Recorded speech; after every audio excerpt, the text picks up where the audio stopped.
Pop இசை உலகின் நாயகன் அப்படின்னு சொன்னால் இன்றளவுமே அது மைக்கேல் ஜாக்சன் தான். அவரோட வளர்ச்சி எங்கேருந்து ஆரம்பிச்சது, அவரோட வீழ்ச்சிங்கிறது எதை நோக்கிங்க போச்சு? மொத்தம் 8 குழந்தைங்க. 7வது குழந்தை தான் மைக்கேல் ஜாக்சன். பள்ளிக்கூட புத்தகம் வாங்கி தர மாட்டார், சாப்பாடு வாங்கி தர மாட்டார், இசைக்கருவிகளாக வாங்கி கொடுப்போம். இசை தான் இந்த இனத்தையே விடுதலை செய்யும். காலையில் 4 மணிக்கு எழுப்பிடுவார். இசைக்கருவியை மீட்டிக்கொண்டே இருக்கணும், இல்லை பெல்ட்டால் அடி விடும். கையில் கிடைச்ச இசைக்கருவி தூக்கி அடிப்பார். ஜாக்சன் 5 குரூப் எங்க போய் பாடுதுன்னா பார்ல, கிளப்ல, கல்யாண வீட்டுல.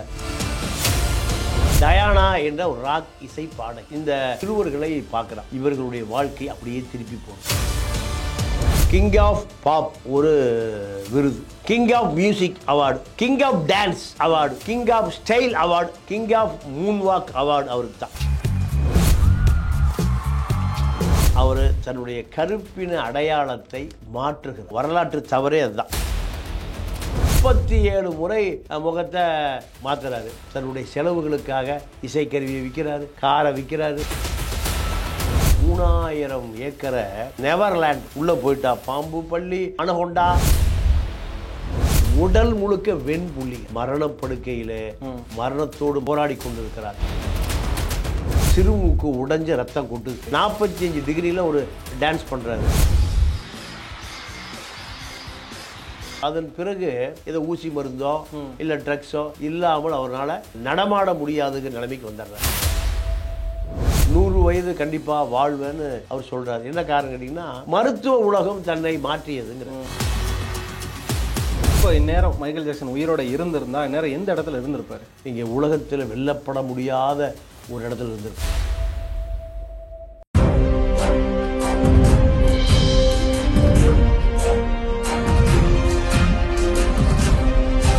குளோப் 360 நேயர்களுக்கு வணக்கம். இந்த சிறப்பு நேர்காணலில் நம்முடன் இணைந்திருக்கிறார் அரசியல் விமர்சகர் மற்றும் மூத்த பத்திரிகையாளர் திரு தமிழா பாண்டியன் அவர்கள். ஐயா வணக்கம். வணக்கம். எப்படி இருக்கீங்க? நல்லா இருக்கேன். ஐயா, பாப் இசை உலகின் நாயகன் அப்படின்னு சொன்னால் இன்றளவுமே அது மைக்கேல் ஜாக்சன் தான். 1000 கோடிக்கு அதிபதியாக இருந்தவர் அவரோட கடைசி காலங்களில் அவரோட பல உடைமைகளை ஏலம் மீட்டுற அளவுக்கான ஒரு சூழ்நிலைக்கு தள்ளப்பட்டிருக்காரு. அவரோட வளர்ச்சி எங்கேருந்து ஆரம்பிச்சது, அவரோட வீழ்ச்சிங்கிறது எதை நோக்கிங்க போச்சு? அவருடைய தந்தை ஒரு இசை கலைஞன், ஜோசப். ஆமாம், ஒரு பேண்ட் மாஸ்டர். அவங்க அம்மா இசை நிகழ்ச்சியில் தான் அவங்க அம்மாவை சந்திக்கிறார். சரி. அந்த அம்மா பேர் கேத்லின் எஸ்தர். இந்த பேண்ட் மாஸ்டர் ஜோசன் இந்த தம்பதியருக்கு மொத்தம் 8 குழந்தைங்க. 7வது குழந்தை தான் மைக்கேல் ஜாக்சன். அவங்க அப்பாவுடைய கனவு என்னன்னா, பள்ளிக்கூட புத்தகம் வாங்கி தர மாட்டார், சாப்பாடு வாங்கி தர மாட்டார், ஆனால் வீடு முழுக்க இசைக்கருவிகளாக வாங்கி கொடுப்பார். அந்த 8 குழந்தைகளுக்கு. ஏன்னா இசை தான் இந்த இனத்தையே விடுதலை செய்யும். ஏன்னா ஆப்பிரிக்கர், நீக்ரோ, அடிமைப்பட்ட சமூகம். அப்போ அவருடைய சிந்தனை முழுக்க இரவு பகல் 24 மணி நேரமும் இந்த பேண்ட் மாஸ்டர் ஏதாவது கல்யாண வீட்டில், சர்ச்சு வீட்டில், கிளப்பில், பாரில் அங்கே கிடைக்கிற பணத்தோடு வரமாட்டார். வரும்போதே இன்ஸ்ட்ருமெண்ட்ஸோட, இசை கருவியோடு. வீடு முழுக்க துணி இருக்காது, சட்டை இருக்காது, பாத்திரம் இருக்காது, பண்டம் இருக்காது, சாப்பாடு பொருள் இருக்காது. எதாக இருக்கும்? இசைக்கருவியாக தான் இருக்கும். அப்போது இந்த குழந்தைகளை காப்பாற்றுவதற்கு அந்த தாய் வீட்டு வேலை செஞ்சு தான் இந்த குழந்தைகளை காப்பாற்றலாம். இவர்கள் எல்லாமே பருவம் அடைந்த பிறகு 8 பேரையும் காலையில் 4 மணிக்கு எழுப்பிடுவார். 4 மணியிலிருந்து எப்போ அவர் டயர்டாகி தூங்க போகிறாரோ அதுவரை இந்த 8 குழந்தைகளும் இசைக்கருவியை மீட்டிக்கொண்டே இருக்கணும், இல்லை பெல்ட்டால் அடி விழுகும், இல்லை குச்சியால் அடி விழுகும். கையில் கிடைச்ச இசைக்கருவி தூக்கி அடிப்பார். ஜோசனுடைய மரணம் வரை இதுதான் நடந்திருக்கு. அப்போ அவர் சொல்லுகிறது, இந்த இனத்தை விடுதலை செய்ய வேண்டிய இசையை நான் உங்களுக்கு கொடுத்துருக்கேன். இந்த இசை தான் இந்த இனத்தை, நீக்ரோ இனத்தை விடுதலை செய்ய வேண்டும். அதுதான் என்னுடைய மரண வாக்குமூலம் ஜோசன் சொன்னது. இதுதான் இந்த 5 பேரும் மூத்த பசங்களில் கடைசியாக மைக்கேல் ஜாக்சன் உட்பட 5 பேருமே ஒரு இசைக்குழுவை உருவாக்குறாங்க. இசைக்குழு. அந்த இசைக்குழுக்கு பேர் ஜாக்சன் 5 குரூப். ஏன்னா ஜாக்சன் அனந்தம் எல்லார் பேருமே ஜாக்சன். அதனால் ஜாக்சன் ஃபைவ் குரூப்பு ஆரம்பத்தில் எங்கே போய் பாடுதுன்னா பாரில், கிளப்பில், கல்யாண வீட்டில். இங்கே தான் இந்த ஜாக்சன் ஃபைவ் குரூப்பு முதல்ல அறிமுகம். எல்லாமே சிறார்கள் இசைக்குழு. அந்த இசைக்குழுக்கு பேர் ஜாக்சன் ஃபைவ் இசைக்குழு. அப்போது ஒரு பெரிய நிகழ்ச்சி நடக்குது. அந்த நிகழ்ச்சி ஒட்டுமொத்த சிக்காகோ நகரமே அங்கே கூடியிருக்கு. அதுக்கு என்னன்னா சிக்காகோ மாவி டைலர் மியூசிக் குரூப், அதுதான் மிக பிரபலமான மியூசிக் குரூப். இந்த மியூசிக் மிகப்பெரிய அரங்கத்தில் நடக்குது. அரங்கத்தில் நடக்கிற பொழுது நீங்கள் அந்த இசை குழு 8 மணிக்கு நிகழ்ச்சி ஆரம்பிக்கும். ஆனால் பார்வையாளர்கள் 6 மணிக்கே வந்து குவிந்து விட்டார்கள். அப்போ இந்த ஜாக்சன் ஃபைவ் குரூப்பை சின்ன பசங்க துரு இருக்கிறாங்க. இவர்களை பாட விட்டு ரசிக்கிறாங்க. கேலியும் கிண்டலும் நையலும் நையாண்டியுமா ரசிக்கிறாங்க. 8 மணி வரைக்கும் இப்படி தான் ஓடுது. இந்த இளைஞர்கள் பூராமல் ஜாக்சன் ஃபைவ் குரூப் பூராமல் இயற்கையாகவே துரு சின்ன பசங்க எல்லாத்துக்கும் சோளக்குள்ள பொம்மைக்கு மாட்டி விட்ட மாதிரி பொருந்தாத கோட்டு சூட் இயற்கையாகவே அப்படி தான் அமைஞ்சிருக்கு. அங்கே இருக்கக்கூடிய இசைக்கலைஞர்கள் பூராமல் இவர்களை தொடர்ந்து இசைக்க சொல்கிறாங்க. இது 8 மணி வரை 6 மணிலேருந்து 8 மணி 2 மணி நேரம் இந்த ஜாக்சன் ஃபைவ் குரூப்பை ரொம்ப கவனமாக பார்க்குறா. யார் பார்க்குறாருன்னா அப்போது டயானா என்ற ஒரு ராக் இசை பாடகி, அந்த டைமில் ஃபேமஸாக இருந்தவங்க. அவங்க தான் அந்த நிகழ்ச்சியில் ராக் இசை. இந்த பெண்ணு இந்த சிறுவர்களை பார்க்குறான். அப்போது இவர்கள் அந்த பொருந்தாத உடை, இதுக்கு அவங்க எந்த விதமான வெட்கமோ எந்த விதமான அச்சம் பயம், அவங்க கேஷுவலாக அந்த இசை நிகழ்ச்சி நடத்திட்டு இருக்கானுங்க. இதுதான் அந்த டயானாவுக்கு இந்த இளைஞர்கள் ரொம்ப பிடிச்சி போச்சு. இதுக்கு ஸ்பான்சர் பண்ண குரூப் யாருன்னு கேட்டிங்கன்னா மோட்டா கம்பெனி. இதுதான் அன்னைக்கு இருக்கக்கூடிய பெரிய ஸ்பான்சர் கம்பெனி. அவனே விளம்பரம் வாங்கிக்குவான். அவனே பெரிய பெரிய விஐபி கிட்ட பெப்சி கம்பெனி உட்பட அத்தனை கம்பெனி விளம்பரம் வாங்கிட்டு ஸ்பான்சரு இவர்கள் தான். ஆனால் இந்த நிறுவனத்தினுடைய தலைவரும் வந்து அன்றைக்கி மியூசிக் கேட்குறாரு. மியூசிக் கேட்கும்போது இந்த துரு இளைஞர்களை யார் ஜாக்சன் ஃபைவ் அதை பார்க்குறாரு. பார்த்தா இவர்கள் ஒரு நேர்த்தியான இசைக்கலைஞர்களால் வளர்க்கப்பட்டிருக்க வேண்டும்னு கணிக்கிறார். அதை இந்த பாப் இசை பாடகி டயானா ராக் அந்த அம்மாவும் பார்க்குது. இந்த 2 விஷயங்களும் தான் இவர்களுடைய வாழ்க்கை அப்படியே திருப்பி போடுது. எப்படின்னா கம்பெனியினுடைய தலைவர் என்ன சொல்கிறாரு, இது இனிமேல் இந்த கம்பெனி, எந்த கம்பெனி, மோட்டோ கம்பெனி நடத்துகிற நிகழ்ச்சிகள் பூரா ஜாக்சன் ஃபைவ் குரூப் இருப்பாங்க. இந்த பசங்க இருப்பாங்க. நேர்த்தியான அளவெடுத்து தைக்கப்பட்ட கோட்டுக்களோடு இருப்பாங்க. இதுதான் அன்னைக்கு அவர் அந்த மேடையில் அறிவித்த அறிவிப்பு. அதே போல் ராக் இசை பாடகி டயானா, என்னுடைய நிகழ்ச்சியை நீங்கள் நடத்தணும்னு விரும்புனீங்கன்னா இந்த சிறார்கள் நிகழ்ச்சியும் சேர்ந்து நடத்தணும். இதுதான் அன்றைக்கு 2 பேருடைய கவனமும் இந்த ராக் இசை கலைஞர்கள் ஜாக்சன் ஃபைவ் குரூப்புக்கு ஸ்பான்சராக கிடச்சிது. இப்போது அந்த அம்மா என்ன சொல்லுது, என்னுடைய சொத்துக்கள் முழுக்க நான் இந்த ஜாக்சன் ஃபைவ் குரூப்புக்கு உயிரெழுதி வச்சிட்றேன். டயனாராஸ் இவர்கள் எதிர்காலத்தில் இதில் யாராவது ஒருவன் இசை உலகின் முடிசூடா மன்னனாக வருவதற்கு வாய்ப்பு இருக்குது. அந்த அம்மா அன்னைக்கு அந்த மேடையில் சொன்னது. தன்னுடைய உயிர் சொத்து அத்தனையும் இந்த ஜாக்சன் ஃபைவ் குரூப்புக்காக அர்ப்பணிக்கிறேன்னு சொல்லுது. இது ஒரு பெரிய செய்தியாக மாறுது.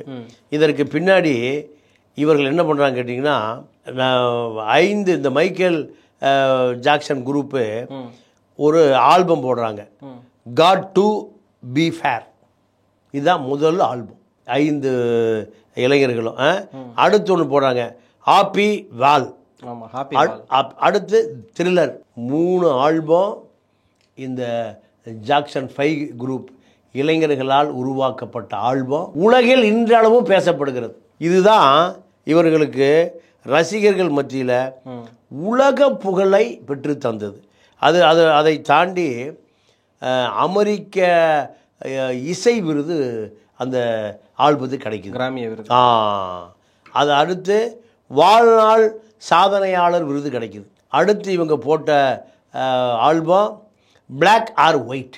இவர்கள் செய்கிற அத்தனை ஆல்பத்திலையும் ஒரு சமூக சிந்தனைகள். இதுவரை எந்த இசைக்கலைஞனும் சமூக சிந்தனையோடு எந்த இசையை அணுகியதே இல்லை. இதுக்கு காரணம் அவங்க அப்பா. இந்த இனத்தை விடுதலை செய்ய வேண்டும். இந்த கருப்பர் இனம் என்பது வரலாற்றில் இசை மூலம் ஆங்கிலேயர்களை கட்டி போட வேண்டும். இதை எப்போ நடக்குதுன்னா இந்த இசை ஆல்பம் வந்த பிறகு தான். இதில் இன்னொரு விஷயம் என்ன நடக்குதுன்னா, பிளாக் ஆர் ஒயிட் ஆல்பம் 27 நாடுகளில் ஒரே நேரத்தில் 50 கோடி பேர் உட்காந்து பார்க்குறான் மைக்கேல் ஜாக்சன். 27 நாடுகள் 50 கோடி பேரில் பல நாட்டு அதிபர் மாளிகைகளில் ஒளிபரப்பப்பட்டது. பல அதிபர் மாளிகை சிப்பந்திகள், ஒட்டுமொத்த அதிகார வர்க்கங்கள், பியூரோக்ரசி எல்லாமே இந்த நீக்ரோ இளைஞர்களை இவர்களை மிஞ்சுவதற்கு இனிமேல் இந்த பாப் உலகில் இசை உலகில் இனிமேல் யாரும் பிறக்கவே முடியாது. இதை நிரூபித்தது அந்த பிளாக் அண்ட் ஒயிட். இதுதான் இவர்களை உலகம் முழுக்க எந்த நாட்டுக்கு எப்போ வேணால் வரலாம். இவர்களுக்கு அந்த நாட்டு விமானம் காத்து கிடக்கும். இவர்களுக்கு கிரீன் கார்டு, இவர்களுக்கான அத்தனை விசாக்களும் இலவசமாக கொடுக்கப்பட்டது. இதுதான் இதுக்கு பின்னாடி மறுபடியும் டோன்ட் கேர் அபவுட் திஸ் ஒரு ஆல்பம் போடுறது. அது பெரிய ஹிட் ஆகுது. அதற்கு பிறகு அரசியலில் இனவரியை எதிர்த்து தான் என்னுடைய செயல்பாடுன்னு அறிவிக்கிறேன். அடங்கமறு அத்துமீற அப்பயே எடுத்து வைக்க. அப்போ இது அமெரிக்க அதிபர் மாளிகையை தாண்டியும் இந்த ஆப்பிரிக்கா வரை கேட்கிறது. இந்த மைக்கேல் ஜாக்சன் என்ற அந்த இளைஞனுடைய இனவெறி எதிர்ப்பு கொள்கை இசையிலேயே ஊறி கிடக்கிறது. இது ஆங்கிலேயர்கள் மத்தியில் ஒரு பெரிய எதிர்பார்ப்பை, பார்வையை நீங்கள் மாற்றுகிறது. நீங்கள் ஆப்பிரிக்காக்கான அடிமை என்ற நிலையை மாற்றியது இந்த இசை ஆல்பம் தான். அப்போ அவங்க அப்பாவுடைய ஜோசனுடைய கனவு சிறிது சிறிதாக பழிக்க ஆரம்பிக்கிறது. இதுக்கு நடுவில் கிரீன்னு ஒரு ஆல்பம் போடுறது, அது பெரிய அளவில் பேசப்படுகிறது. அதே போல் ஹீல் தி வேர்ல்டு ஆல்பம், உலகை நேசி, இந்த ஆல்பமு ஒவ்வொரு ஆங்கிலேய வீடுகளிலே சேகரிக்கப்பட்ட பொருள்களில் ஒரு பொருளாக மாறுகிறது. சூதாட்டத்தை எதிர்த்து ஒரு ஆல்பம் போடுறாரு. விலை மாதுகள் படுகிற துன்பம், துயரம், அவர்களுடைய குழந்தைகளுக்கு எந்த அங்கீகாரமும் இல்லை. விபச்சாரி குழந்தை, கல்வி, வேலைவாய்ப்பு, சமூக அந்தஸ்து அத்தனையும் மறுக்கப்படுகிறது. அதனுடைய வழியை உணர்த்துவதற்கு ஒரு ஆல்பம் போடுறது. இப்படி இவருடைய அத்தனை பார்வைகளுமே நீக்ரோ இனத்தை விடுதலை செய்யக்கூடிய, உணர்ச்சி பூர்வமாக அமெரிக்கர்களோ ஆங்கிலேயர்கள் நீக்ரோ மீது வைத்திருந்த பார்வையை இந்த இசை தான் அவரை மாற்றுகிறது. அவருக்கு அமெரிக்க இசை ஞானிகள் குழு இவரை தத்தெடுத்து கொள்ளுகிறது. சரி, இதில் கிங் ஆஃப் பாப் ஒரு விருது, award, king of music award அவருக்கு தான். எங்கே அமெரிக்காவில் கிங் ஆஃப் டான்ஸ் அவார்டு அவருக்கு தான். அடுத்து கிங் ஆஃப் ஸ்டைல் அவார்டு அவருக்கு தான். அடுத்து king of moonwalk award அவருக்கு தான். பாப் இசை உலகில் மைக்கேல் ஜாக்சன் தான் தந்தை. இந்த இடத்தை இன்று வரை நிரப்பக்கூடிய மனிதர்கள் யாரும் அந்த இடத்தை அடைந்ததாக எந்த வரலாற்று பதிவுகளும் இதுவரை செய்யவே முடியவில்லை. என்ன காரணம்னா, இவரை பொறுத்த வரைக்கும் பெரிய நிறுவனங்கள் இவரை கட்டுக்குள் கொண்டு வர முயற்சிக்குது. உதாரணத்துக்கு பெப்சி நிறுவனம் ஒரு வருடத்திற்கு $100 மில்லியன் நாங்கள் கொடுத்துட்றோம், நீங்கள் எங்கள் வழியாக தான் நிகழ்ச்சியை நீங்கள் ஒத்துக்கொள்ளும். அப்போ அவர் சொல்கிறாரு, எனக்கு பணமோ பொருளோ பெரிதல்ல, என்னுடைய இசை உலகம் முழுக்க போகணும், அந்த இசைக்குள் ஒரு கருப்பன் இருக்கிறாங்கிற செய்தியும் போகணும். இதுதான் இந்த செய்தியை பெப்சி நிறுவனம் ஒத்துக்கொள்ள மறுக்குது. ஒரு நிகழ்ச்சி நடக்கிற பொழுது ஒரு பெரிய தீ விபத்து, அது செயற்கையா இயற்கையா இன்று வரை கண்டுபிடிக்கப்பட முடியவில்லை. சரி, இந்த தீ விபத்தில் அவருக்கு தலைமுடியெல்லாம் எரிஞ்சு போகுது. இந்த தீ விபத்து மயிரிழையில் உயிர் தப்புகிறார். இருந்தாலும் பெப்சி நிறுவனமே அவரை பல கோடி டாலர்களை செலவு பண்ணி அவரை மருத்துவமனையில் வைத்து காப்பாற்றுகிறது. இன்றைக்கி வரைக்கும் அது ஒரு செய்தி இருக்குது. எப்படின்னா, பெப்சி நிறுவனத்தினுடைய கட்டுப்பாட்டுகள் வர மறுக்கிற இவரை பாப் இசை உலகிலிருந்தே விரட்ட வேண்டும் என்ற சதி உடைய காரணமாக கூட தீ விபத்து செயற்கையாக உருவாக்கப்பட்டிருக்கும் என்கின்ற செய்தி இன்றைக்கு வரைக்கும் மறுப்பதற்கு இல்லாமல் உலாவிட்டு இருக்கு. இப்போ அவருக்கு பாத்தீங்க அப்படின்னா தீ விபத்து நடக்கிறதுக்கு முன்னாடி கர்லி ஹேர் அப்படிங்கிற ஒரு விஷயம், சுருட்டை முடி, இதுதான் வந்து இந்த ஆப்பிரிக்கர்களுக்கான ஒரு அடையாளமா இருந்தது. அதுக்கப்புறமா அவர் வந்து பிளாஸ்டிக் சர்ஜரி பண்ணி அவரோட முடியை மாத்திக்கிறாரு, கலரை மாத்திக்கிறாரு. கலரை மாத்தினதுக்கு அப்புறமா அவர் விரும்பின அந்த கருப்பின மக்கள் இருந்தே அவருக்கு ஒரு எதிர்ப்பு வருது இல்ல? அருமையான கேள்வி. அதாவது நீங்க ஆப்பிரிக்க மக்களை நன்கு அறிந்தவர்களிடம் நான் நிறைய பழகி இருக்கேன். சரி, அந்த முடி பூரா செயற்கை முடி. ஆப்பிரிக்க மக்களுக்கு நீங்க ஒரு இன்ச்சு கூட முடி வளராது. அந்த கர்லி ஹேர்லாம் அல்ல, செயற்கை, எல்லாம் செயற்கை. ஜீனே அப்படிதான். ஏன்னா நீங்க வெப்ப பூமியில முடி கொட்டிடும். நான் உண்மையை அப்படிதான் நினைச்சிட்டு இருந்தேன். ஆனால் எனக்கு ஒரு பிரான்சில் இருக்கக்கூடிய ஒரு ஈழத்தமிழர் நெருங்கிய நண்பர் தர்ஷன் பேர், டிஆர்டி ரேடியோ இப்போ பிரான்ஸில் நடத்திட்டு இருக்காரு. அவரு தான் எனக்கு சொன்னார். ஒரு நீக்ரோவோட வந்தார். ஒரு நீக்ரோ நண்பரோடு எனக்கு நிறைய பரிச்சயத்தை பல பேர் எனக்கு தெரியும்னு சொன்னார். அப்போ அவரு தான் சொன்னார், இந்த அவன் அந்த இதெல்லாம் கழட்டிட்டு பார்த்தா தலையை ஒட்டி தான் அந்த முடியெல்லாம் இருக்குது. அதுதான் நீக்ரோக்களுடைய இயற்கையான ஹேர் ஸ்டைல். மைக்கேல் ஜாக்சனுக்கு இருந்தது அதேதான். பெண்களுக்கு ஆண்களுக்கு அத்தனை பேருமே அந்த முடியை பின்னி சடையை தொங்க விட்டுக்குவாங்க. ஆனால் இயற்கை என்பது ஒரு இன்ச்சுக்கு மேலே வளராது. என்ன காரணம் கேட்டிங்கன்னா, அந்த வெப்ப பூமியில் அதுதான் அவர்களுடைய இயற்கையான அடையாளம். அவருங்க அப்போ கருப்பினத்தவர் அப்படிங்கிறத அவரோட பாட்டில் வைக்கிறாரு. கருப்பின மக்கள் ஒடுக்கப்படுறோம் அப்படிங்கிற பாட்டில் வைக்கிறார். அவர் பிளாஸ்டிக் சர்ஜரி செய்யறதை எதிர்க்கிறாங்கல்ல, அதுக்கான காரணம் என்னவா இருந்தது? இல்லை, இதில் என்ன விஷயம்னா, அவரை பொறுத்த வரைக்கும் அவர் தன்னுடைய கருப்பின அடையாளத்தை மாற்றுகிறார். அதுதான் அவருடைய ஒரு பெரிய வரலாற்று தவறே அதுதான். 1996 பிரிஸ்விங்கிற ஒரு பெண்ணை சந்திக்கிறாரு, திருமணம் பண்ணிக்கிறார், டைவர்ஸ் ஆயிடுது. டொபரா டைவர்ஸ் பண்ணாரு, அது முடிஞ்சு போச்சு. 2 திருமணங்கள், இதில் 2 மகன், ஒரு பெண்ணு அவருக்கு வாரிசு. அவருக்கு மருத்துவம் பார்த்த நர்ஸையே கல்யாணம் பண்ணாங்க. ஆமாம் ஆமாம். அப்போ 2 மனைவிகளை அவர் விவாகரத்து செய்யும் போது சொத்தில் பாதியை கொடுத்துட்றாரு. சொத்துல பாதியை கொடுத்துட்றாரு. இதுதான் இவருடைய வறுமை கோட்டுக்கு வருவதற்கான காரணம். இன்னொரு விஷயம் என்ன கேட்டிங்கன்னா, ஒரு விஷயம், நெவர்லாண்டுன்னு 3000 ஏக்கராவில் தான் சின்ன வயதில் எது அடைய முடியவில்லையோ, அப்பா தன்னை இசையை தவிர எதுவுமே யோசிக்கக்கூடாதுன்னார். ஆமாம், அடி பெல்ட்டில் தான் அடி. அப்போது 3000 ஏக்கரை நெவர்லாண்டு, அங்கே குழந்தைகள் உலகம். உள்ளே போயிட்டா பாம்பு, பள்ளி, பாய்ச்ச, அணகொண்டா, சிங்கம், புலி, கரடி மேலே ஏறி விளையாடலாம். இப்போ இருக்க அம்யூஸ்மெண்ட் பார்க் அது மேலே ஏறி விளையாடலாம். இப்படி 10 வயசு குழந்தைக்கு மேலே உள்ள அனுமதி கிடையாது. குழந்தைகளுக்கு மட்டும்தான். இந்த தன்னுடைய கற்பனையை சின்ன வயதில் தான் இப்படியெல்லாம் வாழணும்னு நினச்சோம். பள்ளிகளோடும், பாய்ச்சைகளோடும், எறும்போடும், சிங்கம், புலி, கரடி, நீச்சல் குளம், செயற்கை ரயில், எல்லா 3000 ஏக்கராவில் பல மில்லியன் டாலர்களை கொட்டி வச்சிருந்தார் நெவர்லாண்டில். இவருக்கு எப்போ மனம் அமைதியை இழக்கிறதோ எங்கே இருப்பார்? அங்கே நெவர்லாண்ட். குழந்தைய விளையாண்டுட்டு இருப்பார். குழந்தைய அங்கே விளையாண்டுட்டு இருப்பார். இதுதான் ஒட்டக, சிவிங்கி, யானை, சிங்கம், புலி, அத்தனை தனக்கு கிடைக்காத அத்தனையும் அந்த குழந்தை பொம்மை உலகம். இதுதான் இவருடைய சுகமான வாழ்க்கை, புகழ்வாய்ந்த வாழ்க்கை.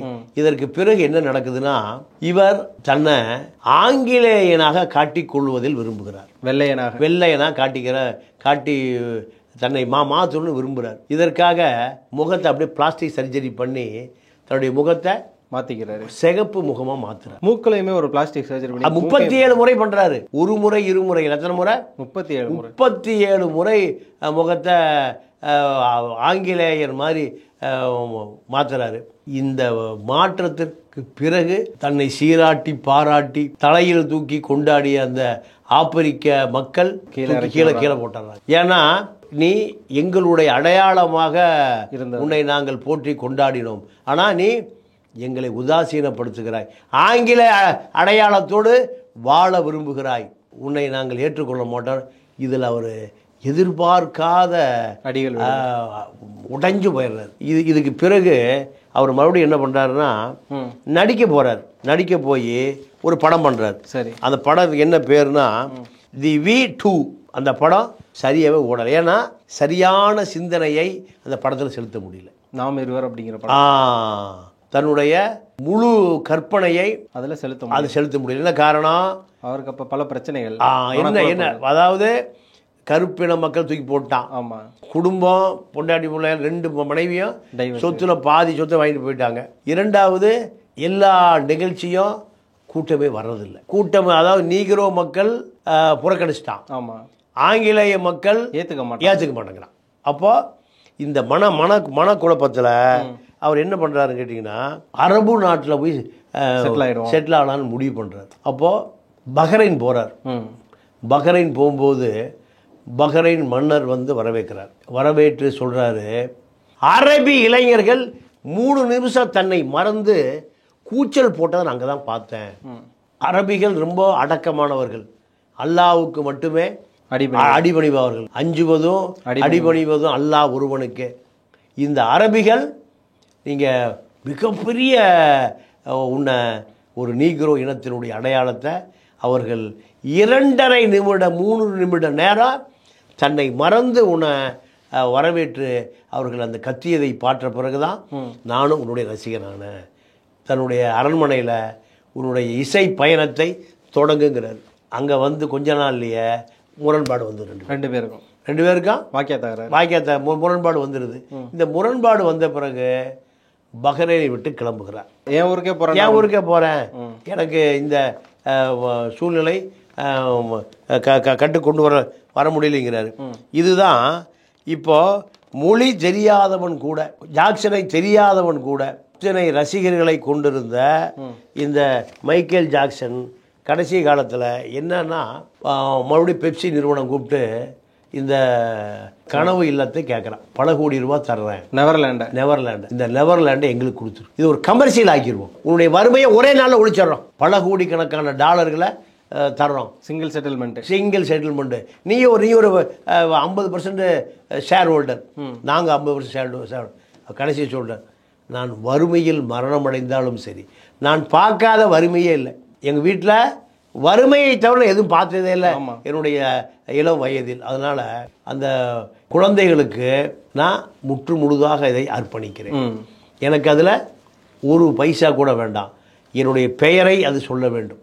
இந்த குழந்தைகள் உலகம், குழந்தைகளுக்காகவே என்னால் அனுபவிக்க முடியாத அத்தனை வசதிகளையும் அந்த உலகத்தில் வச்சுருக்கேன்.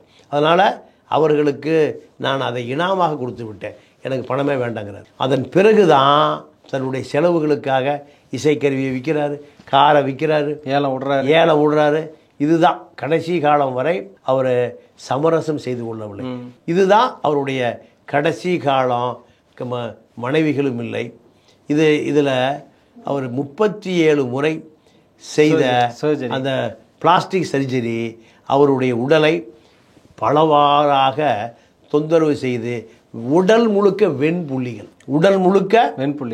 ஆகிப்போச்சு. அவருக்கு அதுக்கு மருத்துவம், உயர்தர மருத்துவத்துக்கு பல கோடி ரூபாய் செலவாகுது.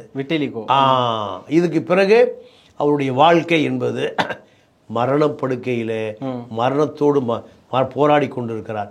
உலகத்திலேயே ராக் பாடகன், ஆல்பம் போடுகிற ஒரு இசை ஞானி 2 விமானங்களோடு தன்னுடைய சக சிப்பந்திகளோடு, இசை கலைஞர்களோடு, இசை கருவிகளோடு பயணிக்கிற வரலாறு மைக்கேல் ஜாக்சனை மட்டும்தான் இருக்குது. அதற்கு முன்பு யாருக்கும் இருந்ததில்லை, இதற்கு பின்பும் யாருக்கும் இருந்ததில்லை. இப்போ அந்த நெதர்லாண்ட் ஆரம்பிச்சார்ல, அந்த நெதர்லாண்ட் ஆரம்பிச்சதுக்கு அப்புறமா ஒரு 10 இயர்ஸ் அவர் கேப் விடுறாரு. அதுக்கப்புறமா திரும்ப பார்த்தீங்கன்னா கான்செர்ட் அப்படிங்கிற உலகத்துக்கு வராரு. அந்த 10 வருஷம் அவர் ஏன் முடங்கி இருந்தார் அப்படின்னா, அவர் மீது பாலியல் துன்புறுத்தல், அதுவும் சிறுவர்கள் மீதான பாலியல், குழந்தைகளை வந்து பாலியலா துன்புறுத்தினார் அப்படிங்கிற வழக்கு போட்டு அதுல அவருக்கு பயங்கரமா கேஸ் நடத்தி அதனாலதான் அவர் பாதி லாஸ்க்கு வந்தாருன்னு சொல்றாங்க இல்லைங்கய்யா. அருமையான கேள்வி கேட்டீங்க. நீங்கள் இந்த பெப்சி கம்பெனி, நெதர்லாண்டு ரெண்டும் ஒப்பந்தத்துக்குள் இவரை கட்டுப்படுத்த முடியவில்லை என்கின்ற நிலை வருகிற பொழுது நெதர்லாண்டே பெப்சி நெதர்லாண்டா கொடுக்க மாட்டேங்கிறார், பெப்சிக்கு வர மாட்டேங்கிறாரு. இந்த கார்பரேட் நிறுவனங்கள் இப்போ அப்படி தான் பண்ணுவான். ஆமாம், கார்பரேட் நிறுவனங்கள் தன்னுடைய கட்டுப்படுத்த பார்ப்பான், கட்டுப்படுத்த முடியல காலி பண்ணிடுவான், அழிச்சிடுவான். மைக்கேல் ஜாக்சன் ஒரு இசை ஞானியை தவிர இது போன்ற சுற்றுப்புற சூழலுடைய அரசியலை தெரிந்தவர் இல்லை. இதுதான். அப்போ அவர் மீது பல விமர்சனங்கள் இருக்கு. அப்போ தன்னுடைய நெருங்கிய நண்பருடைய மகனுக்கு $120 கோடி கொடுக்குறார், கொடுத்து அதை சால்வ் பண்ணுறார். அப்போ தன்னுடைய சொத்துக்கள் பூரா கரைய ஆரம்பிக்குது. கரைய ஆரம்பித்த பிறகு அவருக்கு நோய் பாதிப்பு, வெண்புள்ளி பாதிப்பு, மருத்துவமனை, சொத்துக்களை ஏலம் விடுறாரு, பழைய கூட்டம் கூடலை, இப்படியான விஷயங்கள் பூராமல் எல்லாம் மைனஸில் போக ஆரம்பிக்கும். 10 வருஷம் அவ்வளோதான். இதுதான் அவருடைய வீழ்ச்சிக்கான காரணம். 10 வருஷம் கழிச்சுங்க திரும்ப ஒரு கான்செர்ட் செய்ய வர்றாரு. அதான் மேல் நம்ம சம்பாதிக்க ஆரம்பிக்கணும்னு சொல்லி கான்செர்ட்டுக்கு வராரு. உடம்பை குறைச்சிட்டு எடையை குறைச்சிட்டு வரும்போது அவர் திரும்பவும் அதே மாதிரி சுறுசுறுப்போட இருக்க ட்ரக்ஸ் எடுத்துக்கிட்டாருன்னு சொல்றாங்களேங்கய்யா. இல்லை, அது ஒரு காரணமாக சொல்றாங்க. அதாவது அவருக்கு ஒரு முறையை சிறுமூக்கு உடைஞ்ச ரத்தம் கொட்டுது. 45 டிகிரியில் ஒரு டான்ஸ் பண்றாரு. ஆமாம், அதில் ஸ்லிப் ஆகுறாரு, கிராவிட்டின்னு சொல்லி. ஆமாம், அதில் மூக்கு உடையுது. அதன் பிறகு அவரால் ஒரு சமதள தரையில் டான்ஸ் பண்ணுவதற்கு கிரியா ஊக்கி, அதாவது ஏதோ ஊசி மருந்தோ இல்லை ட்ரக்ஸோ இல்லாமல் அவரால் நடமாட முடியாதுங்கிற நிலைமைக்கு வந்துடுறாரு. நீங்கள் அப்புறம் ஐரோப்பா நாடுகள், அமெரிக்க நாடுகள்லாம் நீங்கள் மருந்து ஊசி எல்லாமே ட்ரக்ஸ் தான். அப்போ அவருக்கு எதை நாட வேண்டி வருது? ட்ரக்ஸ். இப்படி பல தவறான முன்னுதாரணங்கள் மைக்கேல் ஜாக்சன் மேலே சொல்லப்படுகிறது. அதுக்கு எதுக்குமே ஆதாரங்கள் நேரடியாக இல்லை. 105 வயசு வரையும் வாழ ஆசைப்பட்டாராம் மேரங்க. இல்லை, அது அவரை பொறுத்த வரைக்கும் 100 வயது கண்டிப்பாக வாழ்வேன்னு அவர் சொல்கிறார். என்ன காரணம் கேட்டிங்கன்னா, மருத்துவ உலகம் தன்னை மாற்றியதுங்கிற. எல்லா மருந்து இருக்குங்க, நோயே வர நான் பார்த்துக்கிறேன், அப்படிதான் டாக்டர் அப்படி தானே சொல்லுவான். அப்போ அதை அவர் முழுசாக நம்பினார். ஏன்னா அரசியல் தெரியாது, ஆன்மீகம் தெரியாது, தெரிந்தது பூராமே இசைதான். அப்போது நீங்கள் 37 சர்ஜரி பண்ணால் ஒரு மனிதன் உயிர் வாழவே முடியாது. ஆனால் இதை அவர் புரிந்து கொள்ளவே இல்லை. ஏன்னா அவரை மருத்துவ உலகத்தில் இருக்கக்கூடிய சில மருத்துவ மேதைகள் அவரை நம்ப வச்சுருந்தாங்க. அதுதான் அவருடைய பலவீனம். இப்போ இன்றைய சூழலை நம்ம பேசியிருக்க இன்றைய சூழலில் அவரோட அந்த நெதர்லாண்டு, அதுக்கப்புறம் அவரோட சொத்துக்கள் எல்லாம் அரசுடைமை ஆக்கிட்டாங்களாங்கய்யா. இல்லை, அது நிறைய அது மேலே கடன் இருந்ததாக சொல்கிறாங்க. அவரே கடன் வாங்கியிருக்காருங்கிறாங்க. ஏன்னா மருத்துவமனையில் ஒரு சிகிச்சையின் போது பல ஆவணங்கள் கையெழுத்து வாங்கப்பட்டது. ஏன்னா அவருக்கு ஒரு கடைசி காலகட்டத்தில் பணம் கொடுக்க முடியல. அங்கெல்லாம் $1 மில்லியன் குறைஞ்சபட்சம். அப்போ என்னுடைய சொத்துக்களை பூரா எடுத்துங்க, என்னை காப்பாற்றுங்கிறார். இவரை கவனிப்பதற்கு மனைவி இல்லை, உறவினர்கள் இல்லை, சுற்றம் சூழ யாரும் இல்லை. அப்போ என்ன நடக்குது என்பதே அவருடைய கவனத்திற்கு போகாமலே பல சொத்துக்கள் கைமாறியதாக பல நிறுவனங்கள் அதை கைப்பற்றி கொண்டது. இப்போ மைக்கேல் ஜாக்சனோட பல ஆல்பம் பார்த்துருப்போம். அதில் ஒரு ஆல்பத்தில் என்ன பண்ணியிருப்பாருன்னா, இந்தியாவில் செவ்விந்தியர்களை கொல்ற மாதிரியான ஒரு சீக்வன்ஸ் வச்சிருப்பாரு. அது இல்லாமல் தமிழ் பெண்மணி ஒருத்தவங்களை கூட்டு பரதநாட்டியம் ஆட வச்சு ஒரு ஆல்பம் அப்பவே பண்ணியிருப்பாரு. அதே நேரம் ஏஆர் ரஹ்மானை இங்கே வர்றதுக்கான ஒரு அக்ரிமெண்ட் நடந்திருக்கு. அதுக்கப்புறம் ஆஸ்கார் ஜெயிச்சதுக்கப்புறம் ஏஆர் ரஹ்மானை கூப்பிட்றதுக்கு மைக்கேல் ஜாக்சன் ஒரு இன்வைட் கொடுத்துருப்பாரு. எப்போதுமே இந்தியா மீதான ஒரு பார்வை மைக்கேல் ஜாக்சனுக்கு இருந்ததா சொல்றாங்கல்ல. இல்லை, அவருக்கு கல்ச்சர், நாகரிகம், ஒரு அறிவு இருந்தால் அவர்கள் இந்தியர்களாகத்தான் இருக்க வேண்டுங்கிற ஒரு பார்வை இருந்தது. ஏன்னா 5 கண்டங்கள் உருவாவதற்கு முன்பே நீங்கள் ஆசியா கண்டத்தில் தான் மனிதர்கள் வாழ்ந்ததாக அவருக்கு சொல்லப்பட்டதை அப்படியே ஏற்றுக்கொண்டார். கடைசி அவர் கேள்வி கேட்கணுங்கிறேன். இப்போ இந்நேரம் மைக்கேல் ஜாக்சன் உயிரோட இருந்திருந்தா இந்நேரம் எந்த இடத்துல இருந்திருப்பாரு?